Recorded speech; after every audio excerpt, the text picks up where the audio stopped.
आज के अध्याय में हम आपको बताएंगे MS पेंट के बारे में।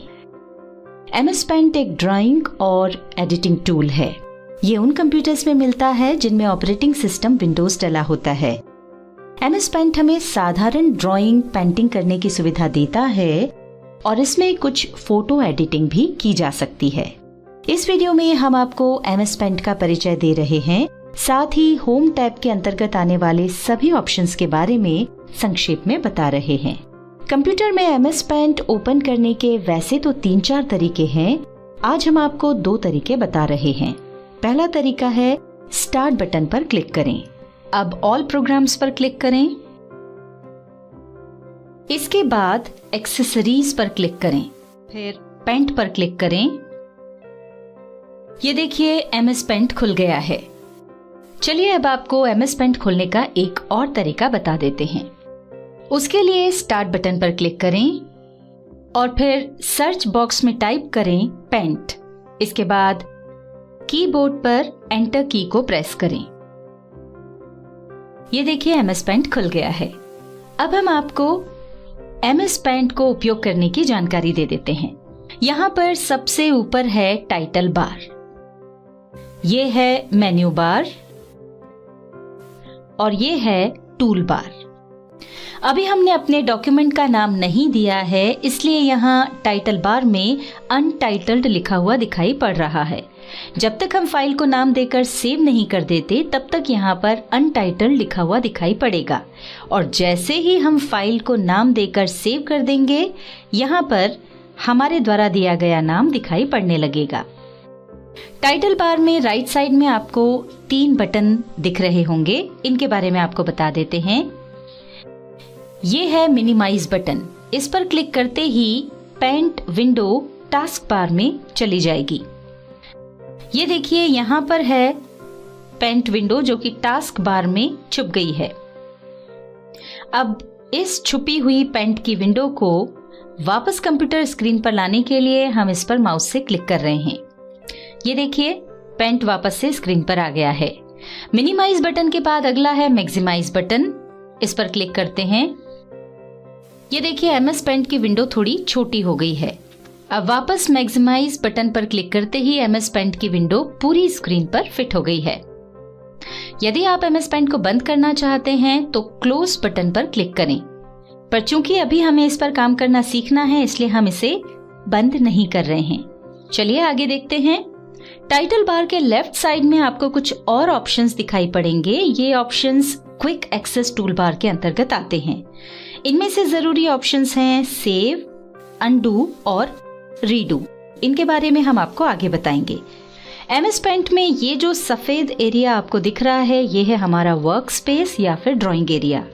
इसे हम छोटा या बड़ा भी कर सकते हैं। उसके लिए यहाँ दिखाई दे रहे किसी भी बिंदु पर माउस का पॉइंटर ले जाकर माउस के लेफ्ट बटन को दबाकर रखते हुए इसे इधर उधर ड्रैग करके आप बड़ा या छोटा कर सकते हैं।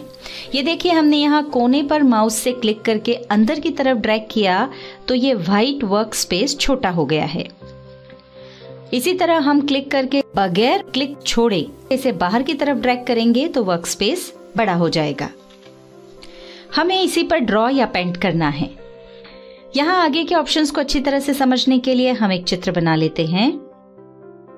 ये देखिए जैसे ही हम ड्राइंग एरिया बड़ा करते हैं राइट साइड और नीचे की ओर 2 स्क्रॉल बार दिखाई पड़ने लगे हैं। ये ड्राइंग एरिया को ऊपर नीचे और दाएं बाएं खिसकाने या सरकाने के लिए होते हैं। इसे खिसकाने के लिए हमें इस पर माउस से क्लिक करके बगैर क्लिक छोड़े ऊपर नीचे या दाएं बाएं ड्रैग करना होता है। अब इस विंडो में नीचे आप एक पट्टी देख रहे होंगे, ये स्टेटस बार कहलाती है। स्टेटस बार पेंट में ड्राइंग एरिया के बिल्कुल नीचे होती है।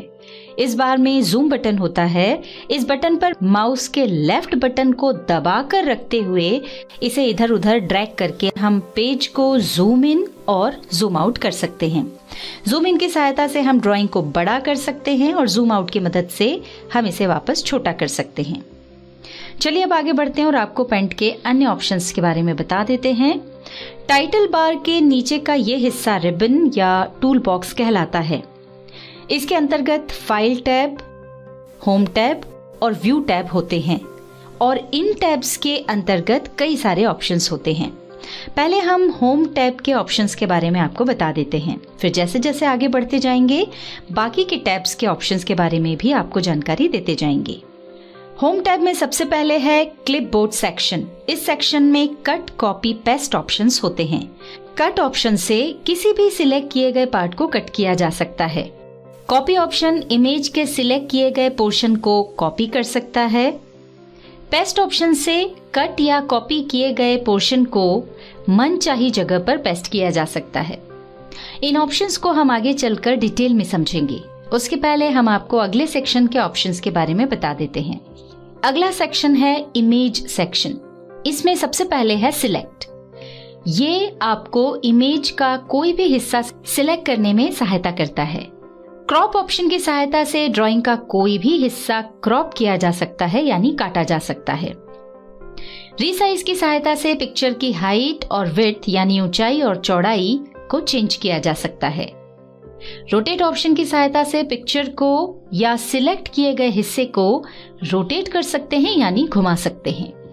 अगला है टूल्स सेक्शन, जिसमें पहला ऑप्शन है पेंसिल। इसका उपयोग लाइंस ड्रॉ करने के लिए किया जाता है।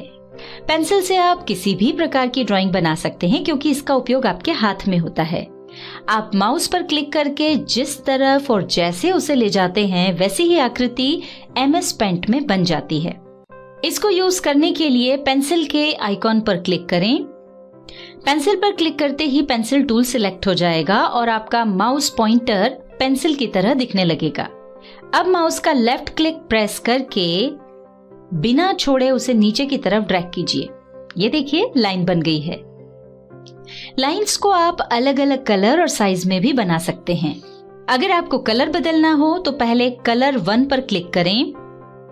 कलर 1 को फोरग्राउंड कलर भी कहा जाता है। अब कलर पैलेट से अपनी पसंद के कलर पर क्लिक करें। ऐसा करने पर आपका पेंसिल का कलर चेंज हो जाएगा। आइए एक लाइन खींचकर देखते हैं। ये देखिए, ये हमारे सिलेक्टेड कलर की लाइन यहाँ पर आ गई है। अब हम पेंसिल की साइज बदल कर देख लेते हैं। पेंसिल साइज बदलने के लिए साइज के डाउन एरो पर क्लिक करें। डाउन एरो पर क्लिक करते ही आपके सामने अलग अलग साइजेस की लाइंस आ जाएंगी। अगर आपको पेंसिल से कम मोटाई की लाइन ड्रॉ करनी है तो कम मोटाई वाली लाइन सिलेक्ट करें, और यदि आपको ज्यादा मोटी लाइन ड्रॉ करनी हो तो ज्यादा मोटाई वाली लाइन सिलेक्ट कर लें। हम इस मेन्यू में से इस साइज को चुन रहे हैं। अब हम ड्राइंग एरिया में एक और लाइन खींच लेते हैं। यहाँ आप देख सकते हैं अभी हमने जो लाइंस खींची हैं वो एकदम सीधी नहीं है। यदि आप एकदम सीधी लाइन खींचना चाहते हैं तो शिफ्ट की दबाकर रखें, साथ ही माउस का लेफ्ट क्लिक प्रेस करके उसे बिना छोड़े एक लाइन खींचें। ये देखिए, ये लाइन बिल्कुल सीधी है। इसी तरह से लाइन खींचते हुए हम एक रेक्टेंगल बना लेते हैं। ये तो हमने कलर सेक्शन के कलर 1 का उपयोग करके रेक्टेंगल बनाया। आप सोच रहे होंगे कि कलर 2 का क्या उपयोग है। चलिए आपको वो भी बता देते हैं। यदि आप चाहते हैं कि एक ही बार में आप पेंसिल को 2 कलर्स में चला सकें तो उसके लिए कलर 2 पर क्लिक करें और कलर पैलेट में से अपनी पसंद के कलर को सिलेक्ट कर लें। हम ब्लू कलर पर क्लिक कर रहे हैं। अब ड्राइंग एरिया में माउस के राइट बटन को दबाकर बिना छोड़े जो भी ड्रॉ करेंगे वो ब्लू कलर में बनेगा। ध्यान रखें, कलर 1 के लिए हमने माउस के लेफ्ट क्लिक का उपयोग किया था और कलर 2 के लिए माउस के राइट क्लिक का उपयोग करेंगे। चलिए आगे बढ़ते हैं। अब हम यहाँ वापस कलर 2 में व्हाइट सिलेक्ट कर ले रहे हैं। यहाँ हम टूल बॉक्स के पहले ऑप्शन पेंसिल की जानकारी तो आपको दे चुके हैं। अब आपको बताते हैं फिल विद कलर ऑप्शन के बारे में। ये रंग भरने वाली बाल्टी है।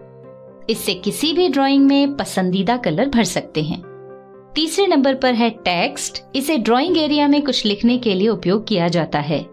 चौथे नंबर पर है इरेजर। इसकी सहायता से ड्राइंग एरिया पर बनाए गए किसी भी शेप को या उसके हिस्से को मिटा सकते हैं। पांचवें नंबर पर है कलर पिकर। इसकी सहायता से आप ड्राइंग में से कोई भी कलर पिक करके ड्राइंग में यूज कर सकते हैं। फिर है मैग्नीफायर।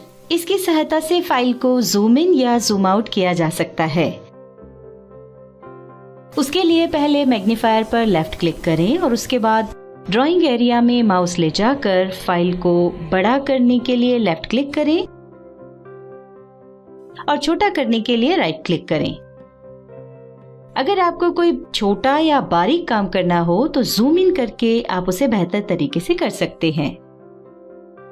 ब्रशेस की सहायता से ड्राइंग एरिया में इंसर्ट किए गए किसी भी शेप में अलग अलग तरह के ब्रश स्टाइल द्वारा विभिन्न पैटर्न के कलर भर सकते हैं। और शेप्स के अंतर्गत कुछ रेडीमेड शेप्स होते हैं। इन शेप्स का उपयोग करके आसानी से MS पेंट में किसी भी साइज में square, rectangle, Oval, heart, arrows आदि शेप्स को इंसर्ट किया जा सकता है। इस वीडियो में हमने आपको MS पेंट का परिचय दिया, साथ ही होम टैब के ऑप्शंस के बारे में जानकारी दी। अगली वीडियो में हम आपको इन सभी ऑप्शंस का उपयोग करके बताएंगे।